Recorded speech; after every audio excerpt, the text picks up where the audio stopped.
ST BC minority వర్గాలకు రాజ్యాధికారం సాధించడమే బీఎస్పీ అంతిమ లక్ష్యమని పార్టీ రాష్ట్ర అధ్యక్షుడు ఇబ్రహం శేఖర్ పార్టీ శ్రేణులకు పిలుపునిచ్చారు. పార్టీ రాష్ట్ర కార్యాలయంలో శుక్రవారం ఏర్పాటు చేసిన మీడియా సమావేశంలో party national coordinator attar Singh రావుతో కలిసి ఆయన అధికారికంగా రాష్ట్ర అధ్యక్షత బాధ్యతలు స్వీకరించారు. ఈ సందర్భంగా ఆయన మాట్లాడుతూ చిన్న రాష్ట్రాలు ఏర్పడుతూనే బహుజనులకు రాజ్యాధికారం దక్కుతుందని బలంగా నమ్మి ప్రత్యేక తెలంగాణ ఏర్పాటుకు 36 మంది బీఎస్పీ ఎంపీలతో మద్దతు తెలిపిందని గుర్తు చేశారు.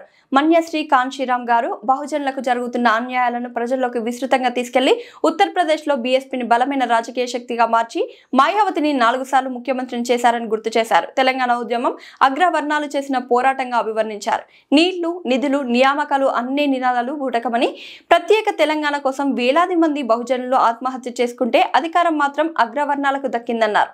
జనాభాలో 15% ఉన్న ఆధిపత్య కులాలు 85% ఉన్న ప్రజలను ఇంతకాలం పాలించడమేందని ప్రశ్నించారు.